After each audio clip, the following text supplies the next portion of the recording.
Hello, Buddhas. Today we are going to be talking about the secret that they don't tell you in all these fancy meditation practices.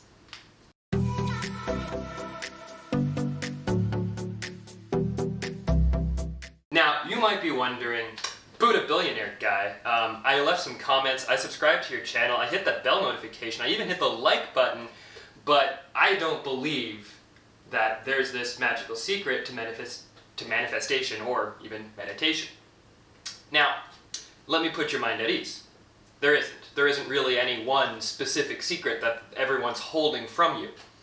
However, there's a mentality or an approach about meditation that for me personally has taken the last year or so to figure out. And that is, stop taking it so damn seriously, folks. Oh my goodness, that's the wrong approach. That's it, video over. But if you'd like to actually understand what I mean, stay tuned. The Sadgurus of the world, the Aaron Dowdies of the world, the Eckhart Tolles of the world, these people who clearly understand how to meditate and know what they're doing and are imparting that knowledge to others, are somewhat, and they do talk about it, but they don't make it that forefront, they're not really talking about how much damn fun it is. That's right. Meditation is one of the best parts of my entire day. Now, here's a bit of a backstory as to how I got to that point. At first, I would sit and try to meditate, and all I could do was go, I'm bored. And that would be about it, and then I would give up, because I've been programmed my entire life to believe that I have a small attention span, and all this bullcrap, and TV, blah. Okay, so blaming others. Now, fast forward a little bit, I went and started doing guided meditations. And I absolutely fell in love with several incredible guided meditations, and I would do them multiple times. The thing that would happen while doing those is I'd get this little nagging voice in my head that would go, this is a guided meditation. You're not actually doing anything. That's cheating. And I would get rid of that little voice and keep going. And that was the right thing to do, because at the time I was not yet quite understanding what was going on. And I would do these guided meditations, and I would start to feel something. Feel like a euphoric feeling, or a heart swelling, or a bliss, or a love, an understanding, and this would just come over me.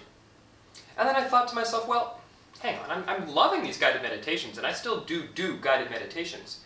But the only difference between that and me doing it myself is the pre-recorded words that I'm listening to. So I tried meditating again, except this time, I didn't try to take it so seriously. Neville Goddard talks a lot about the feeling is the secret, and I wholeheartedly agree with that. That is the case. The feeling is the secret. And let me demonstrate to you why that is. In your hand, you have a baseball, okay? You can feel the weight of that baseball. You can feel the density of the ball. It's fairly heavy. You can feel that that ball has a squishy kind of leather exterior but is dense on the inside. If you rub your hand on that ball or your fingers along it, you can feel the seam in the ball. Okay? Now you're holding a tennis ball. Feel the difference? It's furry, it's light, it's kind of squishy, but it's still hard at the same time. That is the feeling that you just witnessed in your hand about a ball, because we've all thrown a ball once or twice in our life, and if you haven't, I would suggest buying a ball because they're kind of fun. Now, what did we just do there? I was not physically holding a tennis ball, no tricks, okay? This is a lamp, not a tennis ball. And I just guided you through feeling that ball. Now, do you think you could do that for yourself, right?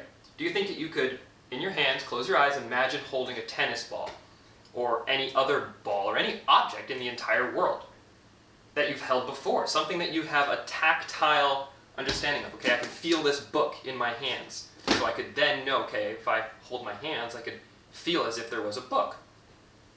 And that's where I think meditation is taken way too seriously.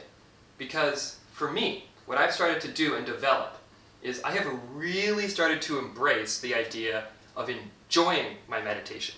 The first thing I do in the morning when I wake up, put on my house coat because it's freezing cold in Ottawa right now, it's welcome to winter, and I sit on the couch and I meditate. and I let my mind wander. I don't try to have no desire, because having no desire would mean I would have no desire to breathe, and then I would die. Desire is life. Not even going to argue that point any further. I don't try to concentrate on nothing, because if I'm concentrating on nothing, then nothing exists, and that's impossible because I'm trying to concentrate on nothing. The inability to actually explain that in the English language is quite apparent in that sentence itself. Go back, listen to it again. What I do, however, is let my mind go where my mind wants to wander. I allow myself to play out whatever is going on, but I'm consciously aware of it, and I intend to feel and enjoy what I enjoy. If something pops up in my head that I don't want to add momentum to or power to, then I just acknowledge it and I don't feel it. But if something in my head pops up and it's like, oh, that would be fun, or yeah, I really want to go do that, I embrace it and I try to fully interact with the experience. One of the things that happens to me on a regular basis is I will start to meditate and I'll wake up in bed again. That's just a cycle that I've ingrained into my head. All right, so I'm starting this process, I get out of bed. And I can feel the sheets, I can feel the mattress, I can feel the pillow, and I pull the sheets off and I get out of bed and I go to the washroom.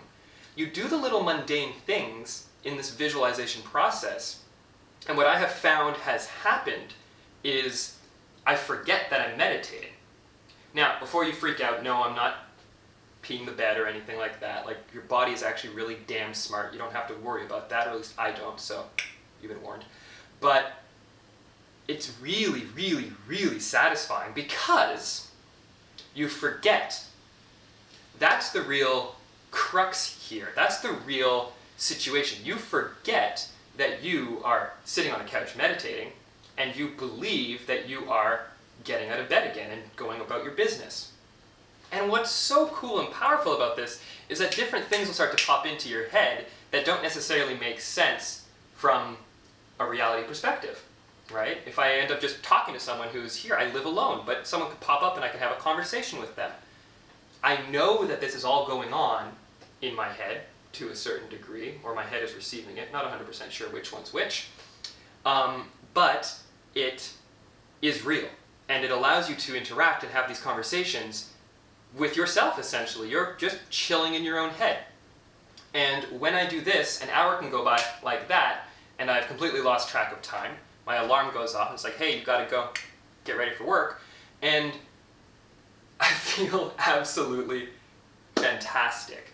So, Buddhas, in summary here, feel your meditations. Allow them to come through you. Don't take it too seriously. And don't try constantly to just blank and void your mind as your first step in meditation. I have no doubt that the gurus and the masters of the world can get into a state of satori completely, immediately. They might even just be in it all the time. I'm not quite there yet, but I know that it exists, and I've experienced glimpses and that sensation, and it's fun. Enjoy the journey. Enjoy what you're doing. Sit down and love yourself. Because if you take it too seriously and you try to understand what the hell is going on and you set rules and boundaries, you're going to suffer, and you're only going to suffer because you chose to. So Buddhas, remember, at the end of the day, the most important thing, after meditating, of course, is to love yourself.